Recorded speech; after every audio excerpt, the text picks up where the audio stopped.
Gracias.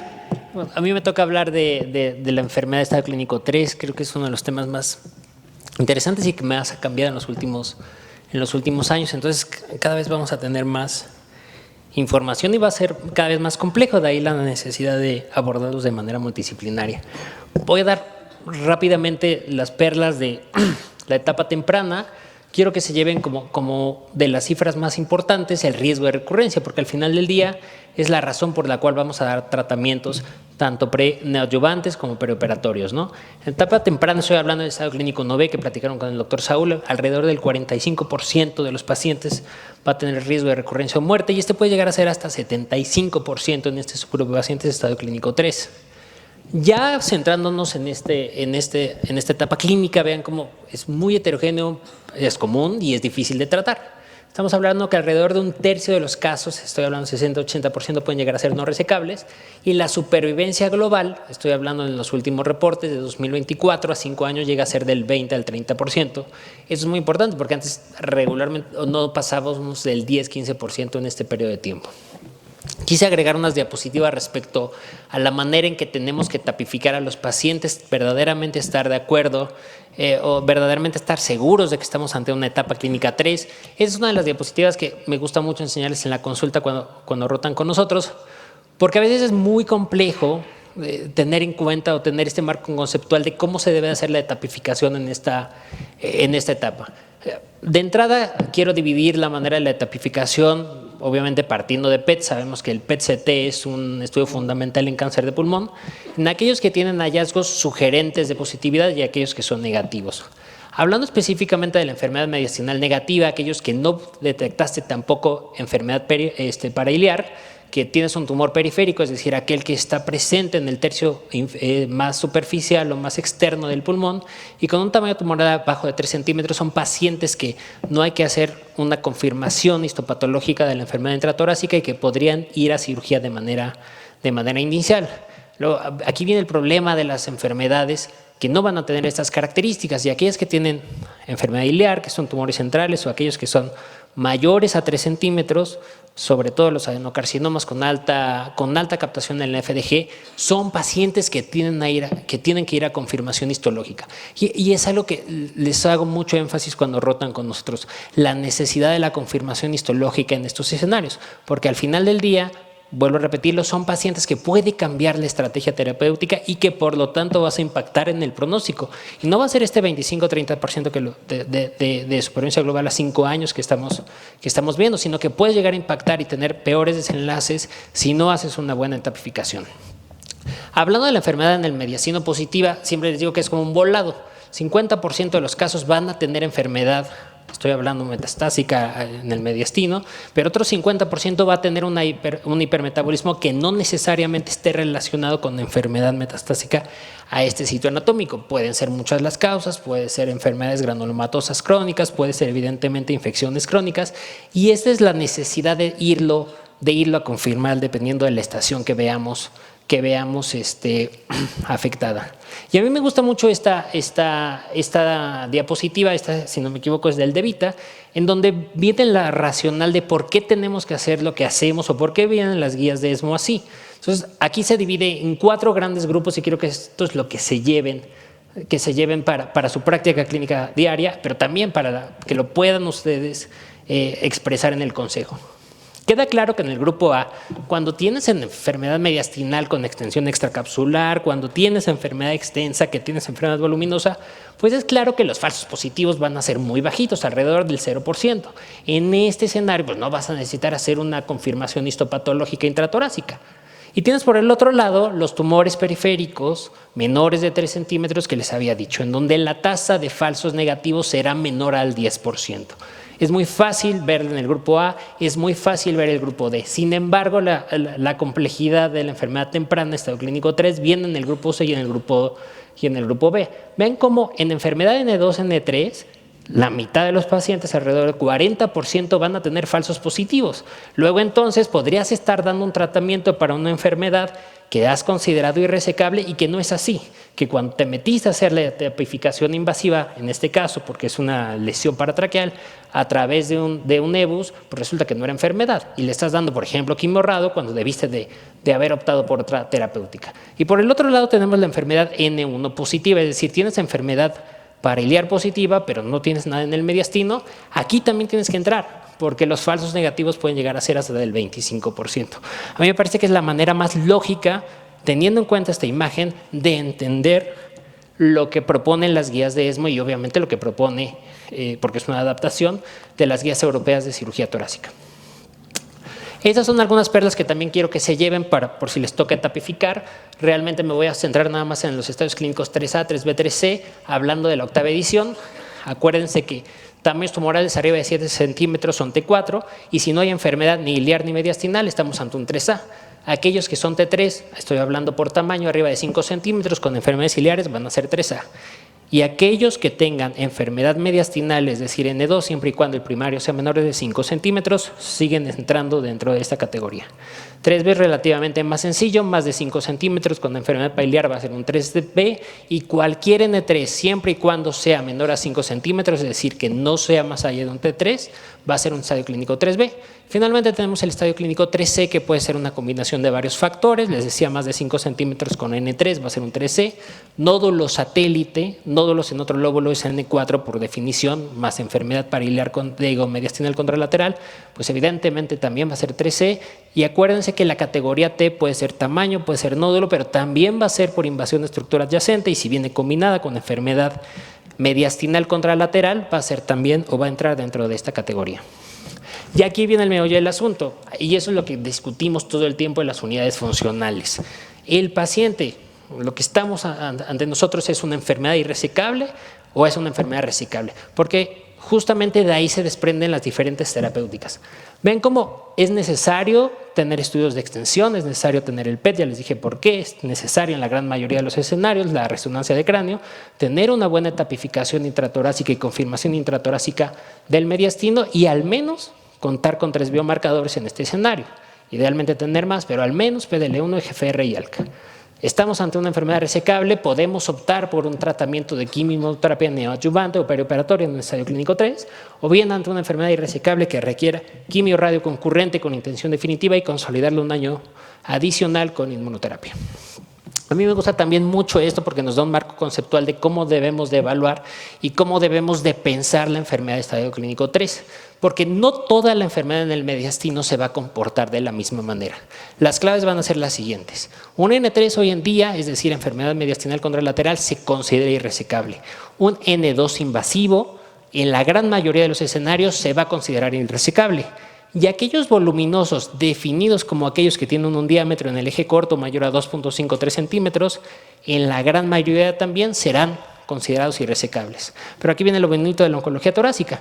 Tenemos esta zona gris en donde podrías llegar a tener enfermedades potencialmente resecables, sobre todo si tienes, consideramos una buena respuesta, llevarlos a cirugía, y dentro de estos creo que los N2 multiestación, siempre y cuando sean no voluminosos, no invasivos, podrían llegar a considerarse para un tratamiento invasivo, quirúrgico de entrada.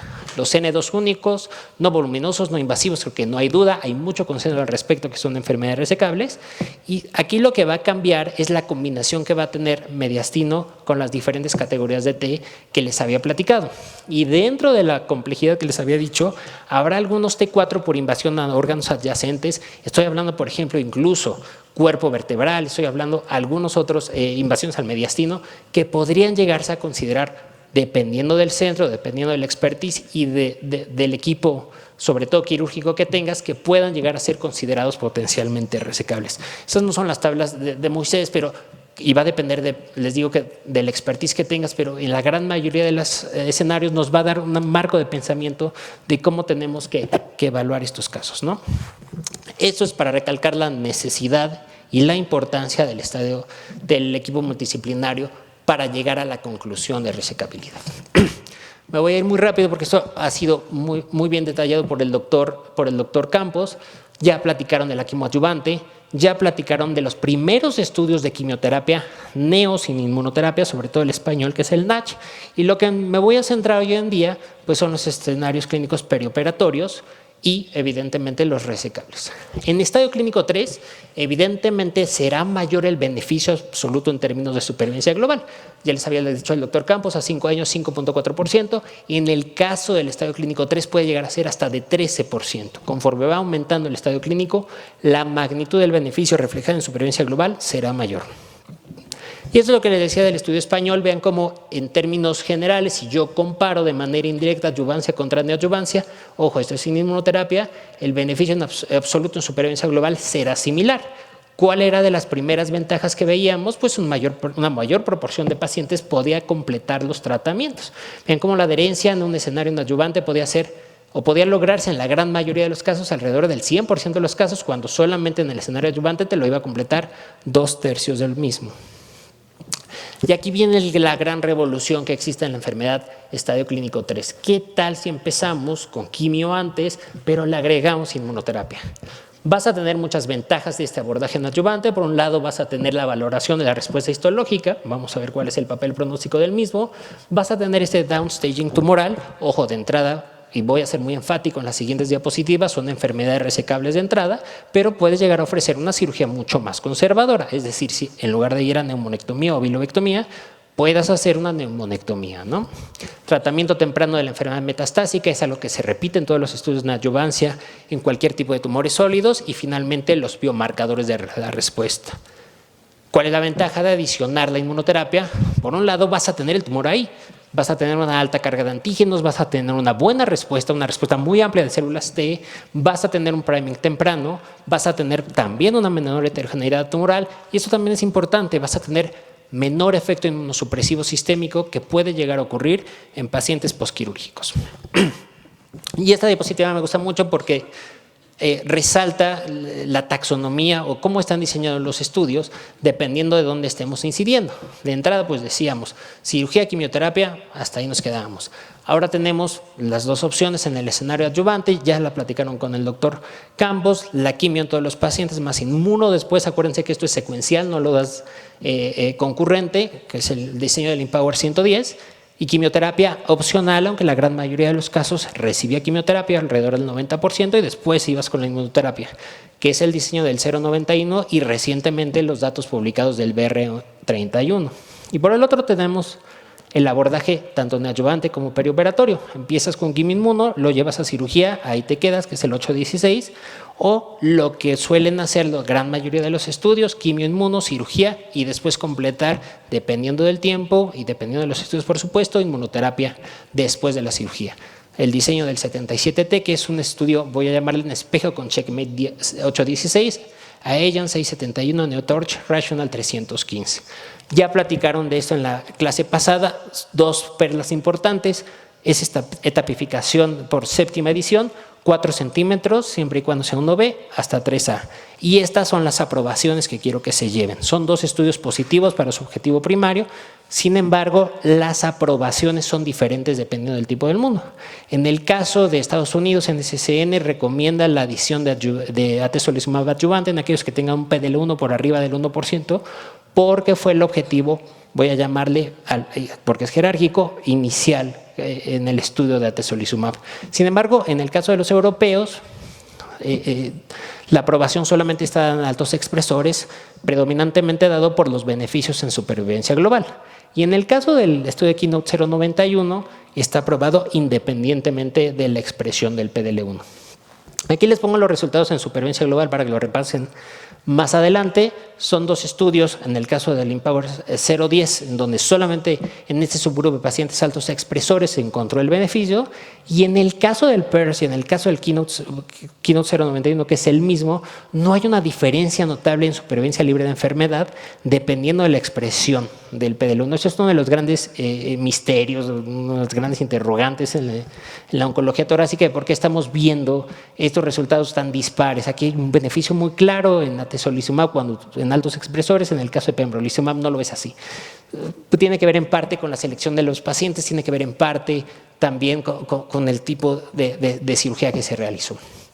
Les adelantaba rápidamente pues, el estudio de los canadienses, que es el BR31. Publicaron, si no me equivoco, hace un par de días los resultados ya en Lancet, pero ya los habían también presentado en un mundial de pulmón, en donde esta estrategia de empezar con quimioterapia y después llevarlos, en este caso a durvalumab, no pudo demostrar ni siquiera un beneficio en supervivencia libre de progresión, en supervivencia libre de enfermedad, perdón, y en supervivencia global. Creo que no tiene que ver tiene que ver en más respecto a la selección de los casos. Eran pacientes muy bien etapificados, todos tenían PET, todos tenían una buena cirugía y tenías o eliminabas a los rápidos progresores porque la aleatorización se podía hacer hasta las 10 semanas después de la cirugía. Entonces tienes por un lado un estudio positivo en supervivencia libre de enfermedad arriba del 1% y supervivencia global arriba del 50%, que es el caso del Empower 010. Tienes un estudio positivo para supervivencia libre de enfermedad en toda la expresión de PDL1 y finalmente el estudio de los canadienses del BR31, en donde no se pudo demostrar, incluso en población PDL1 arriba del 25% de GFR ALK negativo, el beneficio de la adición de inmunoterapia. Aquí viene la gran revolución que les había platicado, que son los estudios perioperatorios. Me voy a centrar nada más en las diferencias fundamentales entre estudio y estudio. Checkmate 816 solamente daba 3 ciclos preoperatorios, iba con Nivo 360, con quimioterapia, se tenían que estar operando en las primeras 6 semanas después de que terminaban el tratamiento y podían llegar a dar quimio o radioadyuvante, pero lo que no daban era inmunoterapia adyuvante. A diferencia del 777, que les decía que es como un estudio en espejo. La diferencia fundamental es que aquí, en lugar de dar 3, daban 4 ciclos. El acompañante de inmuno de anti-PD1 era Nivo 360, una dosis igual a la que utilizaban en 816. Y la diferencia fundamental es que después de la cirugía sí se daba un daño, en este caso de nivolumab a la dosis de cada 4 semanas, que es 480, que no se hacía en el 816. En el caso de desenlaces primarios, supervivencia libre de enfermedad, 816 sí tomaba en cuenta como un codesenlace primario la respuesta patológica completa. Tenemos el estudio de durvalumab, un diseño similar, durvalumab más quimioterapia, aquí eran 4 ciclos, se llevaba cirugía y después completarle el daño de durvalumab a una dosis de 1500 miligramos, que es la dosis estándar cada 28 días, y el desenlace primario, supervivencia libre de enfermedad y supervivencia y respuesta patológica completa. Y 671 tiene varias ventajas o varias diferencias. La primera es que solamente utilizaban cisplatino. La segunda es que podían llegar a utilizar como acompañante gemcitabina o pemetrexed dependiendo de la histología. Y finalmente, después completaban el año de pembrolizumab, los 13 ciclos de pembrolizumab adyuvantes. Y el desenlace primario, aquí sí era coprimario, supervivencia libre de enfermedad y supervivencia global. Y tenemos las opciones asiáticas, que es el Neotorch y el Rational 315, dentro de lo que quiero hacer énfasis en el estudio de Neotorch, porque es el único que, terminando 3 ciclos de quimioinmuno, en la fase adyuvante todavía podían dar un ciclo de quimioterapia basada en platino adicional. Es algo que no ves en ninguno de los que les había platicado y que estaba enfocado específicamente en el estadio clínico 3. Finalmente, Rational 315, similar a lo que habíamos visto, dosis de tislelizumab 200 miligramos trisemanal, quimioterapia y después cirugía. Finalmente, tislelizumab 400 miligramos. Aquí, a diferencia de los anteriores, sí era supervivencia libre de enfermedad, pero era respuesta patológica mayor, que era algo que no se veía en desenlaces primarios en los subsecuentes. Y esas son las características que quiero que también se lleven a casa. Vean como la gran mayoría de los casos era estadio clínico 3, alrededor de 65-70%. En el caso de los resultados de Neotorch, al menos los que nos han presentado, el 100% era estadio clínico 3, más o menos como un 20% era estadio clínico 2, en el Neotorch, pero esos datos no nos los han reportado. Y entre el 30 y 40% de los casos son PDL1 negativo. Es importante notar cómo las histologías no epidermoides sí hay mucha diferencia entre estudio y estudio, y sobre todo entre región y región. Por ejemplo, los estudios occidentales, 50-57% de enfermedad no epidermoide, y en el caso de los asiáticos, Neotorch Rational, solamente 22-20% de los casos, que podría ser una de las razones por las cuales las tasas de respuesta patológica completa y respuesta patológica mayor son también diferentes. El acompañante, ya sea cisplatino o carboplatina, puede llegar a variar. Por ejemplo, en 77T solamente 20% y por diseño Keynote 671 todos los casos, ¿no? Y eso es algo muy consistente, similar entre los estudios. Cirugía cancelada, ya sea por progresión, ya sea por toxicidad o ya sea por otra causa, alrededor del 20% de los casos. De las tasas de neumonectomía más altas en los estudios la tiene 816, es también uno de los primeros estudios diseñados, entonces también tiene que ver en parte con la temporalidad en donde se hicieron las cirugías y tuvimos los resultados. Una disculpa. Y estos son los resultados tanto en supervivencia libre de enfermedad como en respuesta patológica completa. Vean cómo también son muy consistentes entre sí, hay una disminución de alrededor del 30-40% en el riesgo de supervivencia libre de enfermedad entre todos los estudios, y lo que sí puede llegar a cambiar es la tasa de respuesta patológica completa, en donde, vuelvo a repetir, los estudios asiáticos, específicamente el Rational 315, es el que tiene una mayor proporción de pacientes que alcanzan respuesta patológica posiblemente explicado por la población que ingresaron. Un gran porcentaje de casos fumador o que usaban tabaco, un gran porcentaje de casos epidermoides que pueden llegar a tener una respuesta mucho mejor comparada con otras histologías. ¿Qué sabemos de los metaanálisis que se han publicado respecto a la expresión del PDL1? Esto también puede llegar a ser una pregunta del Consejo. Si bien es cierto, hay un beneficio independiente de la expresión que incluye aquellos PDL1 negativos, la magnitud del beneficio va siendo mayor conforme aumenta la expresión del PDL1. Yo lo vería de la siguiente manera: si les llegan a preguntar, pues la neo o la perioperatoria está indicada independiente de la expresión del PDL1, sin embargo, el beneficio será mayor conforme aumenta la expresión. Y ocurre algo similar dependiendo del estadio clínico. Vean cómo en estadio clínico 3 tienes una disminución en el riesgo de progresión o muerte de alrededor del 30% y en el caso de los estadios clínicos 3, alrededor del 50%. ¿Qué sabemos de supervivencia global? También puede llegar a ser una pregunta de examen. Los 3 estudios positivos para supervivencia global, reportado hoy 2026, es 671, es 816 y 315. Y son similares o son consistentes respecto al beneficio en este desenlace de supervivencia, alrededor de 25 hasta 35%. Si bien es cierto, es menor, es un análisis de subgrupos, es menor en la población PDL1 negativa, también se observa una tendencia clara a mejorar en este subgrupo de pacientes que es difícil de tratar. Les decía que es un estudio en espejo 816 con 77T,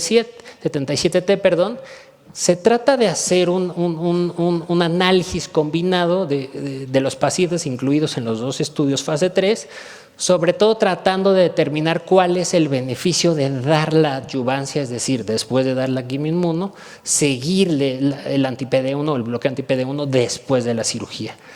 En términos generales, les digo que eso es al menos hoy en día la mejor evidencia que tenemos. Parecería que hay una ventaja de continuar con tratamiento, es decir, con bloqueo anti-PD1, más allá de la cirugía, con una disminución del riesgo de alrededor del 30%, con los bemoles estadísticos que tiene esto, y esto es especialmente importante en aquellos pacientes que no alcanzan respuesta patológica completa.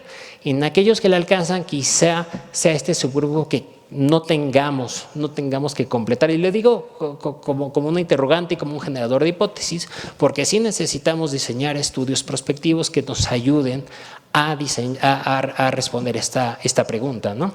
Por el otro lado, y esa ha sido siempre mi idea, es qué vamos a hacer con los que no alcanzan respuesta patológica completa, porque les vas a dejar anti-PD1 cuando no has tenido las mejores respuestas. Entonces también es un subgrupo de casos que tenemos que considerar alguna estrategia, como se hace en otros tumores sólidos, por ejemplo mama, ¿no? Esto también puede llegar a ocurrir, a preguntarles, qué está pasando con aquello, cuáles son los desenlaces quirúrgicos. Les decía que es consistente entre los fase 3, 15-20% no llegan a cirugía, pero ¿por qué no llegan a cirugía? 10% va a ser por progresión, menos del 3% será por toxicidad, porque ese era uno de los argumentos en contra de la quimio neo con inmuno. Te va a hacer neumonitis y no lo voy a poder operar. menos del 3% va a presentar este escenario. Y por otras causas no determinadas en los estudios será el 10% adicional. Y lo que sí sabemos de desenlaces quirúrgicos, sobre todo lo reportado en 816, pero también a ella tiene estos datos interesantes, es que vas a tener cirugías más cortas, vas a requerir o vas a poder usar técnicas mínimamente invasivas, y esto es fundamental, menos proporción de pacientes llevados a neumonectomía por diseño en 816 en estadios clínicos 3A. Entonces, si les preguntan eso, cirugías cortas, mínimamente invasivas, menos cirugías tan extensas como puede llegar a ser neumonectomía. Aquí les resumo de manera general las ventajas y desventajas de los dos abordajes para que lo revisen en casa. Ya platicaron también sobre el tratamiento posoperatorio adyuvante con inhibidores de la tirosina sinasa. Voy a hacer nada más énfasis en las diferencias entre los dos estudios. Estoy hablando Adaura y Alina. Por un lado, aquí vean cómo si hay una diferencia en el tamaño tumoral en el que los incluían en Alina. Es 3 centímetros en el caso de los estudios de osimertinib en GFR y 4 centímetros, el famoso 4 centímetros que viene del CALGB en el estudio de ALCA. Y la duración también será diferente. 3 años en el caso de osimertinib, 2 años en el caso de alectinib.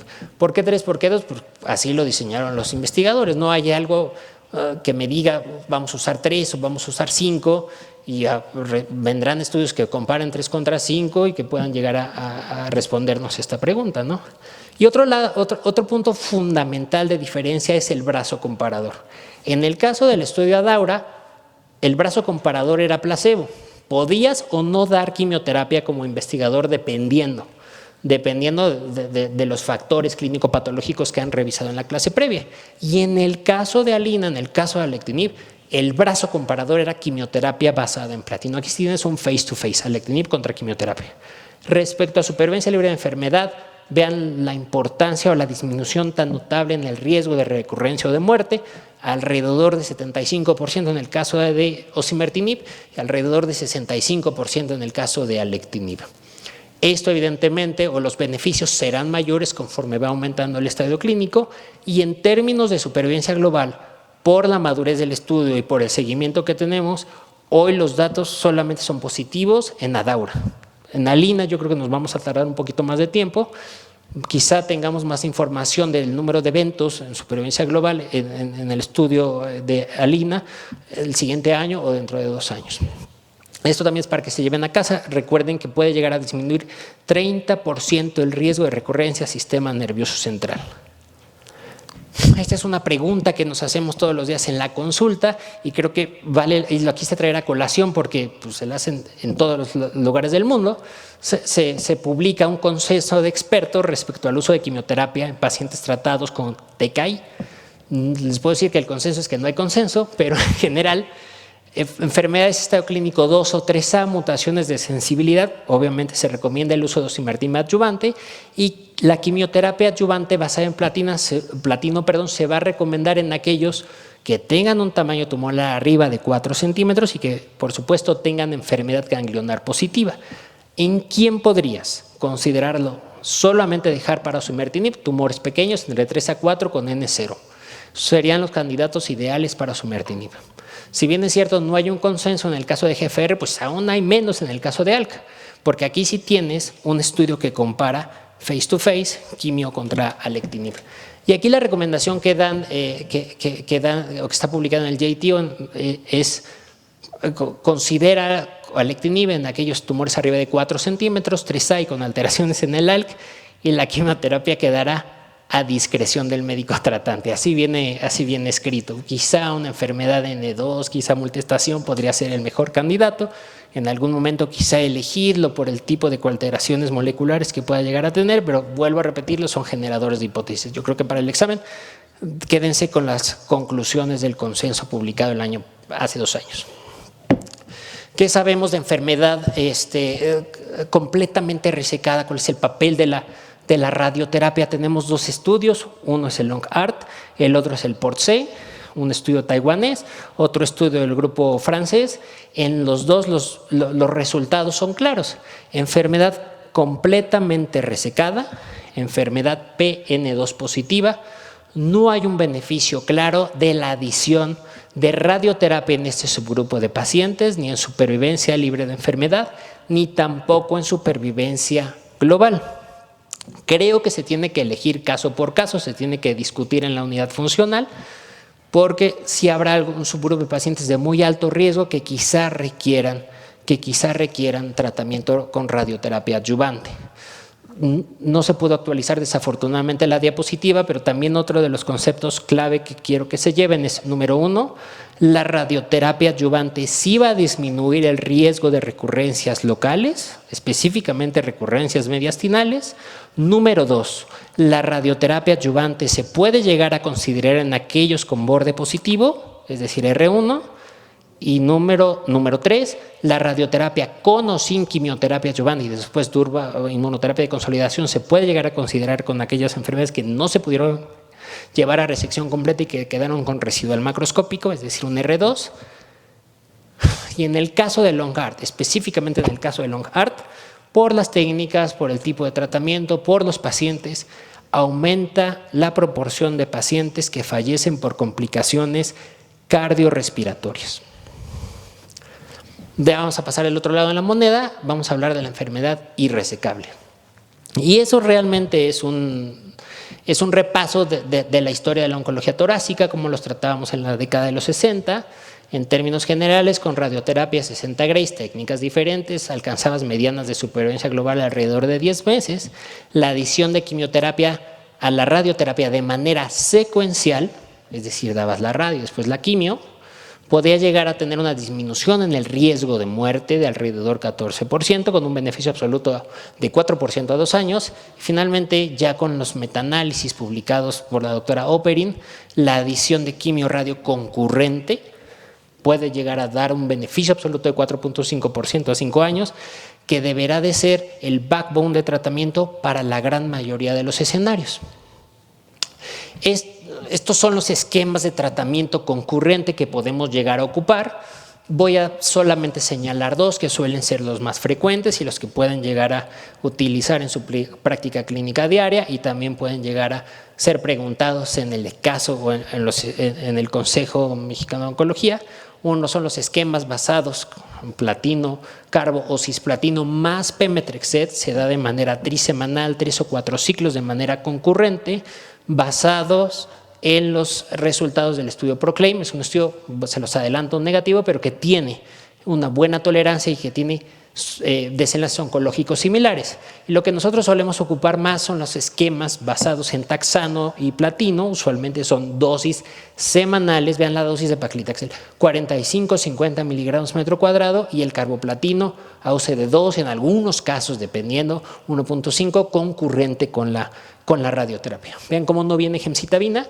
Eso también quiero hacer énfasis. Gemcitabina puede llegar a disminuir mucho la DLCO, es decir, da mucha toxicidad pulmonar junto con la radioterapia, y es por eso que gemcitabina no viene en los esquemas propuestos por NCCN. Y hasta ahí nos habíamos quedado en el 2018, y es luego que vienen los esquemas de consolidación, específicamente con inmunoterapia después del término de la quimio-radio. Y es en ese sentido que se diseña el estudio PACIFIC. PACIFIC, después de dar una quimio-radio concurrente, aleatorizaba a los pacientes a recibir durvalumab. Vean cómo era la dosis bisemanal de 10 miligramos kilogramo por 12 meses. Ya la podemos usar 1.500 cada 28 días sin ningún problema.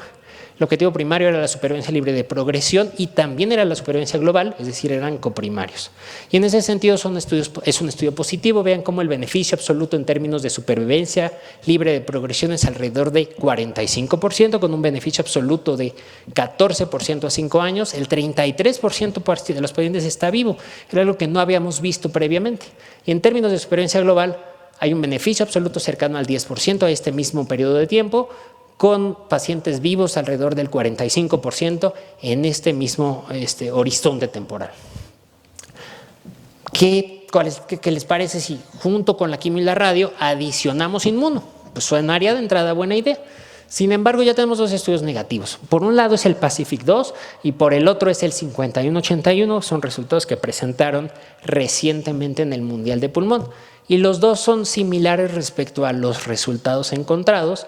no hay un beneficio claro en supervivencia libre de progresión, no hay un beneficio claro en supervivencia global de la adición de inmunoterapia junto con quimio radio en este escenario. ¿Cuáles son las explicaciones? Pues puede haber una sinergia negativa, puede por otro lado jugar en contra por la proporción de pacientes, estoy hablando en Pacific 2, que suspendieron el durvalumab alrededor del 25%, pero también eran poblaciones diferentes. Al final del día, en el caso de Pacific, muchos de los incluidos eran N2, que hoy podrían llegar a ser considerados en una sesión multidisciplinaria como resecables.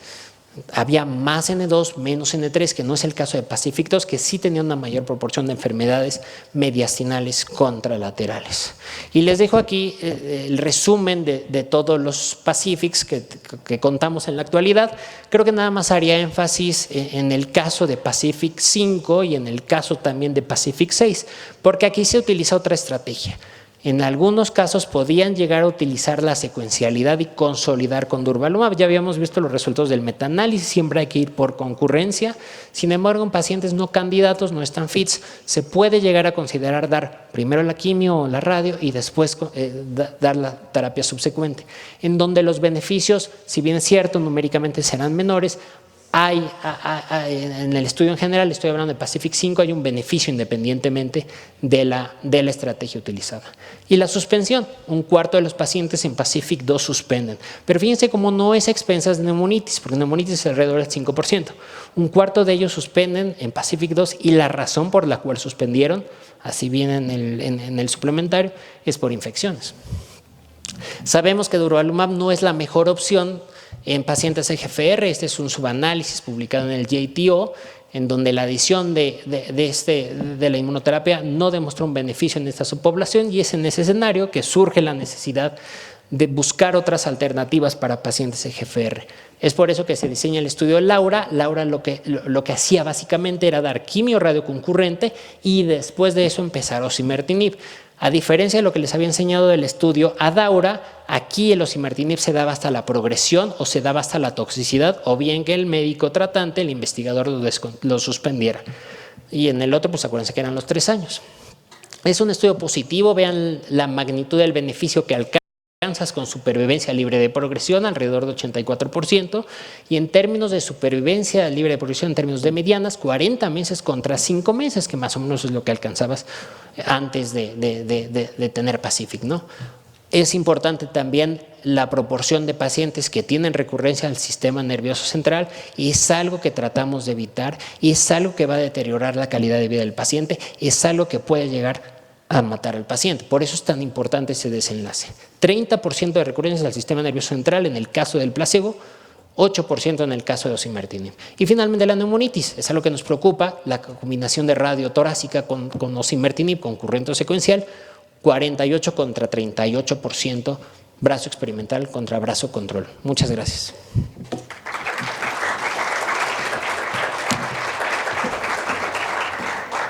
Darle la bienvenida al doctor David Ávila Dupont.